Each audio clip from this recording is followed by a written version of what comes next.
Então, o Evangelho de Lucas, no capítulo 15, versículo 17, 18 e 19.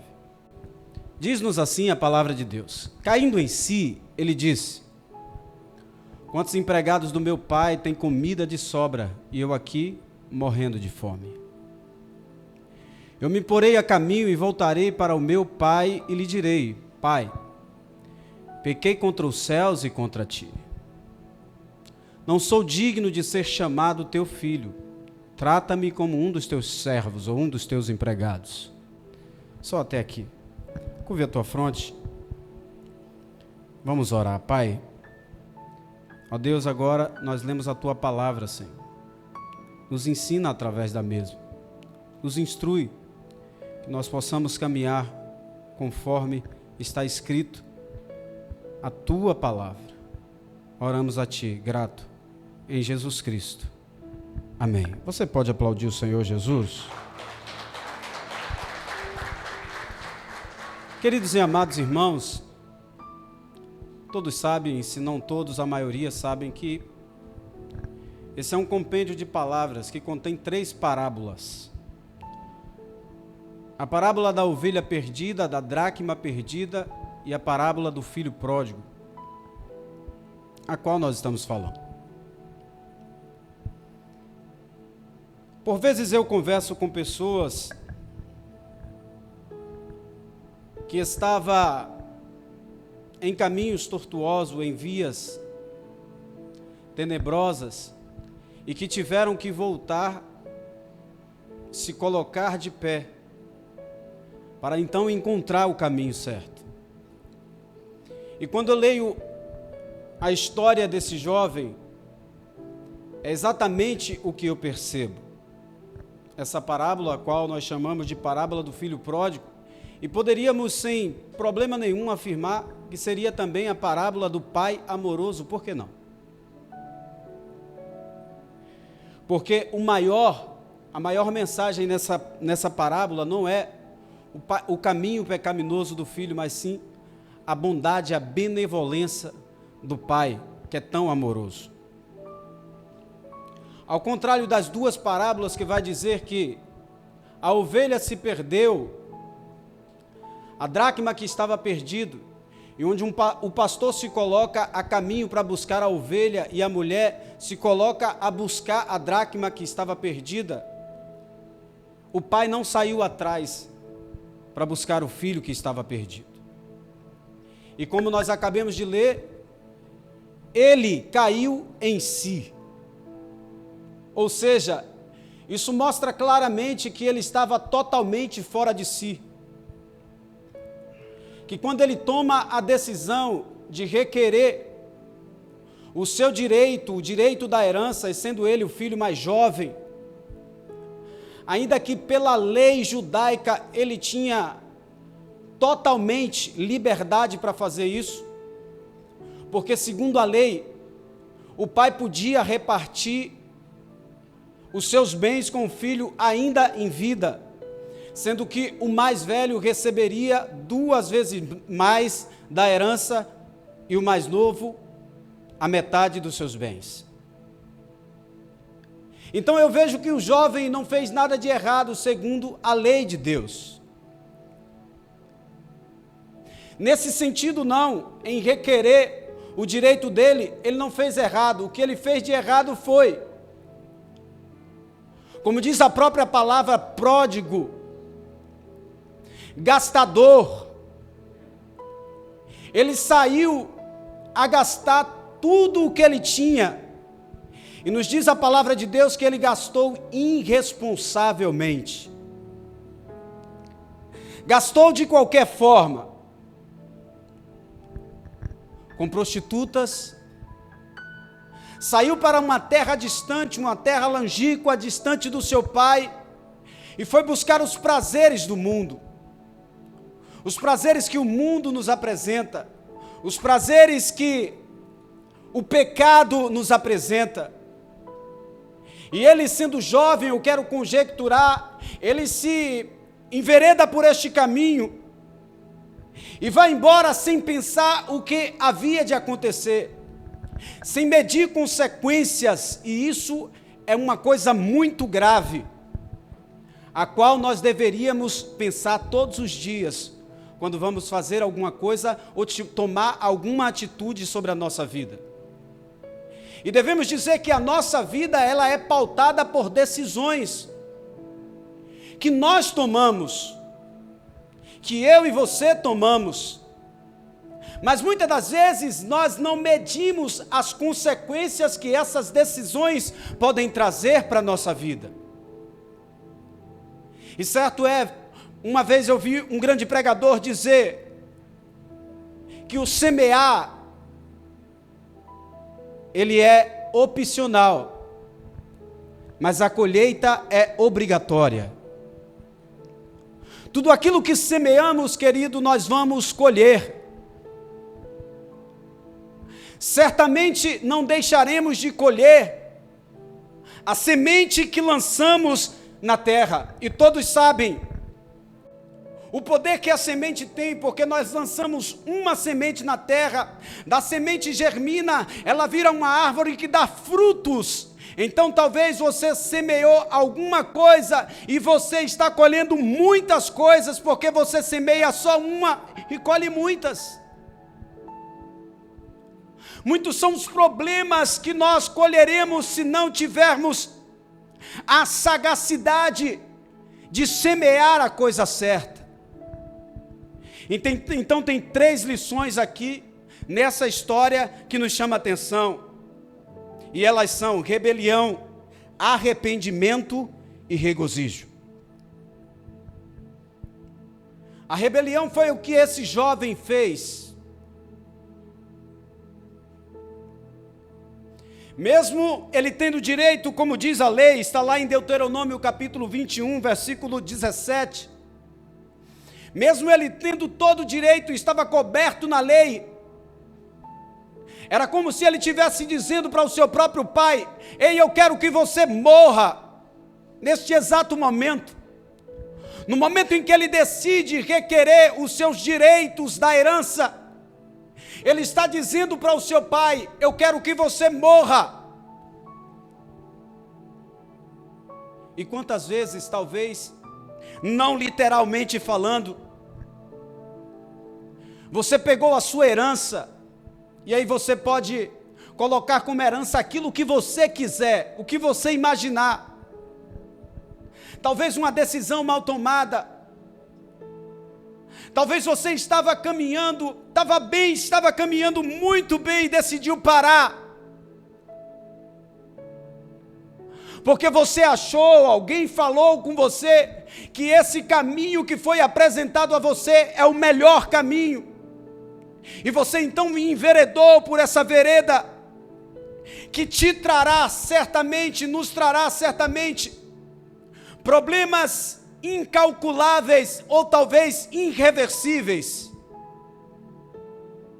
A rebelião desse jovem foi terrível quanto ao seu pai, porque ele não mediu consequência, ele não pesou o que iria acontecer, e ele então pede a herança que lhe cabria, a herança que lhe era de direito.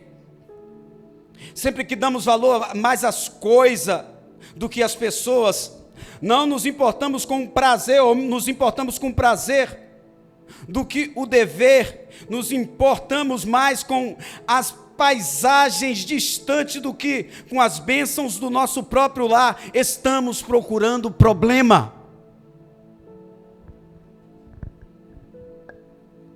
Estamos procurando problemas. E muitas das vezes, aquilo que estamos colhendo são de problemas que nós causamos. Os problemas foram causados por ele, e não pelo pai que lhe deu a herança. Porque a atitude de dar a herança não foi do pai, o filho que requereu. Ele decide então ir embora. E vai embora. Vai morar numa terra distante. O resultado disso, acaba o dinheiro. em terra distante, sem amigos presentes, ou com falsos amigos. Porque quando temos dinheiro, temos muitos amigos. Como temos posse, temos muitos amigos. Como temos condições, temos muitos amigos. Mas quando nos falta, só ficam os verdadeiros amigos. Mas o que me chama a atenção e o que parece que aconteceu com esse jovem é que ele não tinha nem sequer um amigo. E lhe falta dinheiro, lhe falta tudo. Ele vai atrás de um homem para lhe dar emprego. Um homem lhe deu emprego para que ele fosse pastorear porcos. Que trabalho esse, hein? Um judeu tomando conta de porcos agora. Alguém que pela lei não podia fazer isso. Era totalmente impuro tomar conta de porcos, se familiarizar com porcos. Agora é a única forma que ele encontra de defender o seu sustento. Para quem era rei, para quem tinha posses, agora não tem mais nada. Só lhe resta querer comer o que os porcos comiam, porque a palavra diz que ele queria, desejava comer aquilo que os porcos comiam, mas não lhe davam nada. De príncipe a mendigo, de alguém que tinha posse, para alguém que necessita da ajuda de alguém. Mas o interessante é que no segundo passo, está no verso 17 aos versos 19, é que ele se arrepende. E arrepender-se significa mudar de ideia, e é exatamente o que ele faz. Enquanto cuidava dos porcos, ele caiu em si, o que indica claramente que ele estava totalmente fora de si. O pecado traz consigo uma insanidade que parece paralisar a imagem de Deus dentro do indivíduo. Já parou para pensar nisso?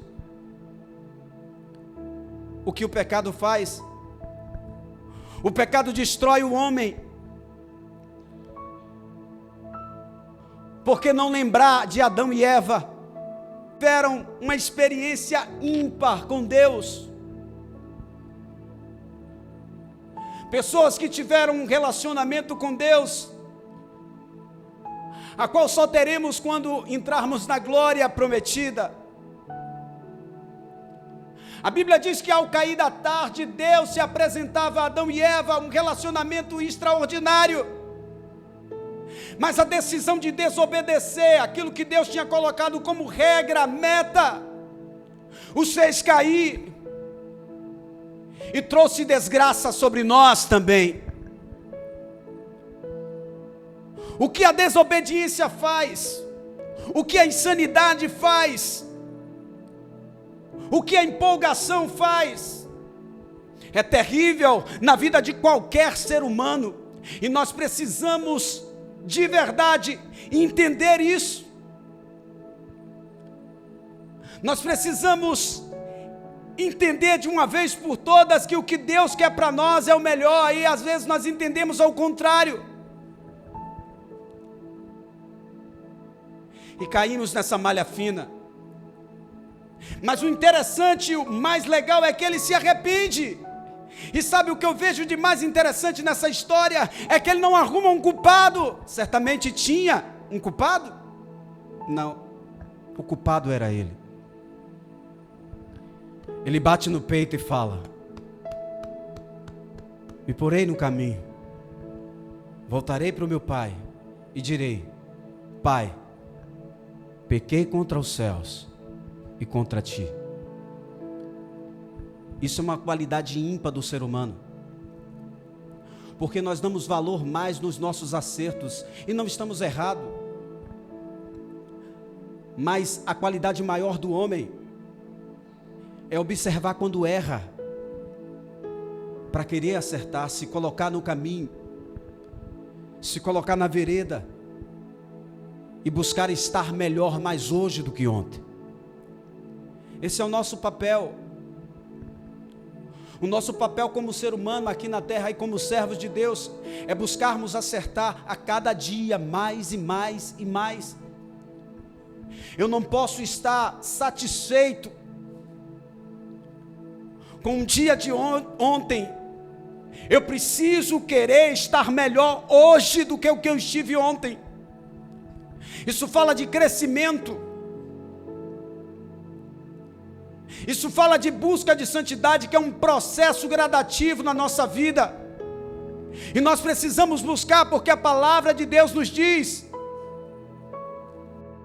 andai, pois, em paz com todos, e a santificação, porque sem a qual ninguém pode ver a Deus. E eu creio que todos nós queremos ver a Deus, então precisamos estar nesse processo de crescimento espiritual. Não podemos querer definhar a cada dia, olhar para trás e olharmos que não crescemos nada, não alcançamos um patamar melhor na nossa vida espiritual, porque somos representantes de Cristo aqui na terra, queridos. Quem aqui é representante? Representante comercial? Não, representante comercial. Tem alguém representante comercial? Eu lembro que quando eu trabalhava na Nestlé, eu falava com o peito aberto: eu trabalho na Nestlé, porque era uma multinacional. A gente enche a boca para dizer que trabalha para o homem. Deixa eu falar uma coisa para você legal, bem legal aqui nessa noite. Você é representante de Cristo aqui na terra. Não tem coisa melhor para o ser humano.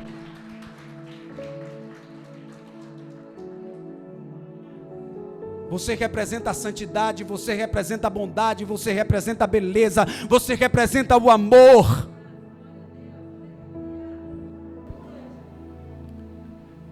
Precisamos entender quem nós somos. Precisamos entender qual é o nosso papel e desempenhar o papel. Porque na nossa empresa nós desempenhamos o nosso papel. Desempenhamos bem o nosso papel. E Cristo nos chama para desempenharmos bem o nosso papel quanto ao seu chamado. E arrepender, a Bíblia está cheia de textos que nos chamam a arrependimento.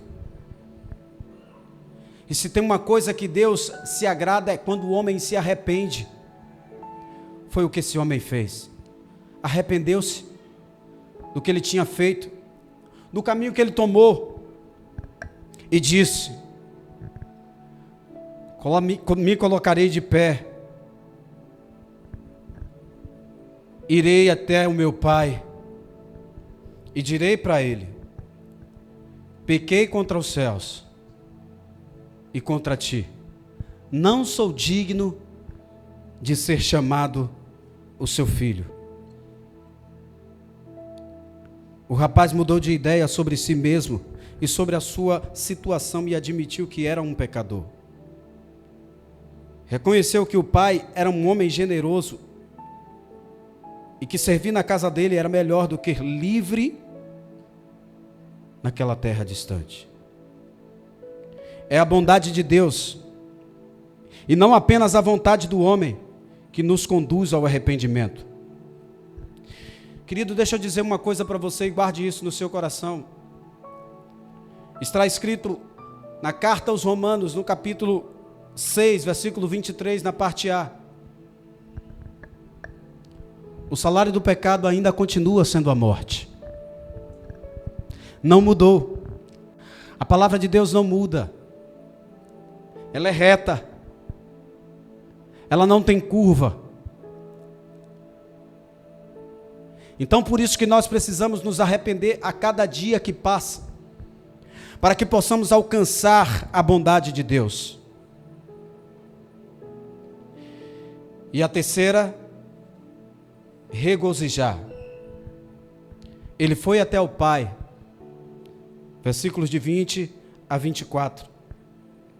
Na volta para casa, o filho contemplou todo o amor que o pai o seu pai, lhe aguardava. Foi recebido com um abraço caloroso e verdadeiro, de quem ama sem olhar para o que ele havia feito, mas olhando para frente, esquecendo o que lhe havia passado. Tudo o que ele tinha em mente para falar com o pai, ele até tentou dizer, mas o pai, como sendo complacente, muito amoroso e misericordioso, logo tratou de interromper o seu discurso e cuidou de providenciar uma linda festa para recebê-lo com toda a alegria que guardava no seu coração. Eu acho lindo isso. Eu acho lindo porque, em detrimento de tudo que o menino tinha feito, que o jovem tinha feito, a Bíblia nos diz que o pai aguardava de braços abertos.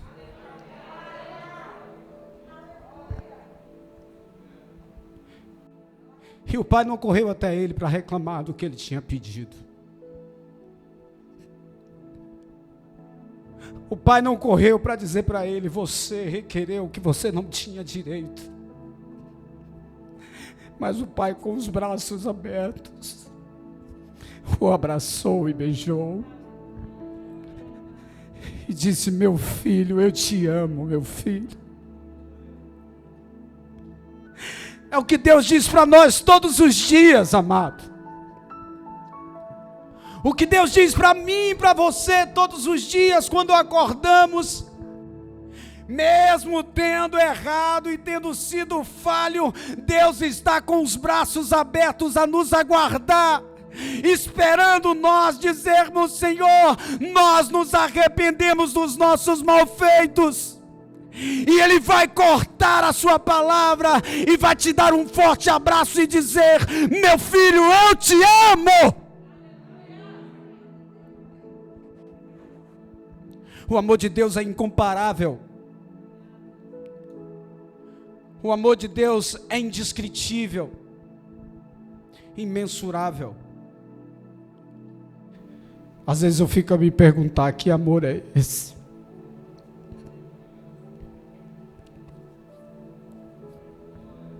Que amor é esse, Deus? Por mais pecadores que nós somos,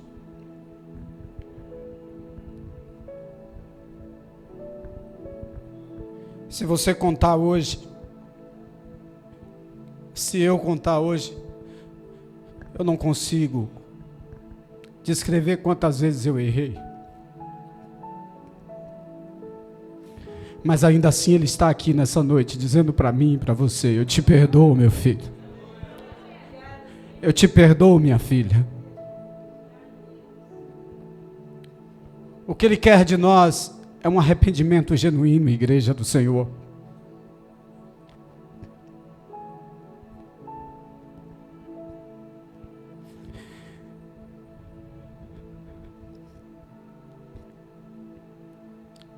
O que Ele quer de você é que você, quando vá orar a Ele, não mascare a sua oração.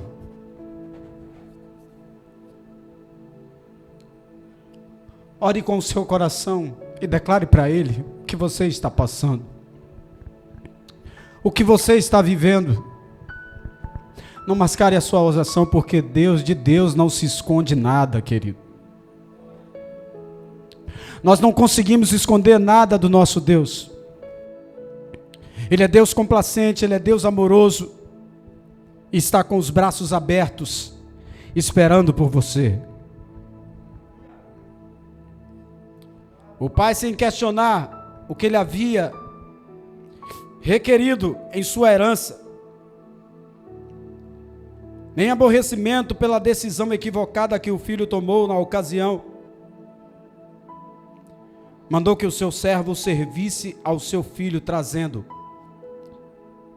a melhor roupa, um anel e calçados para os seus pés. Podemos enxergar claramente que o pai tem conosco nessa história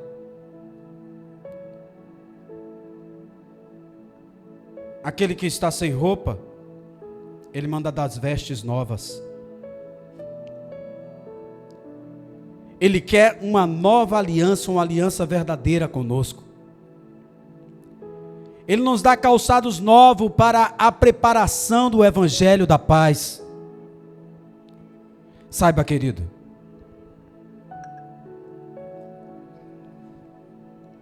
Romanos capítulo 6, versículo 23, parte B, diz a palavra de Deus: o dom gratuito de Deus é a vida eterna, e o que Ele quer para mim e para você. É o que Ele quer para mim e para você, não é diferente como Ele queria para esse jovem. Ele que jamais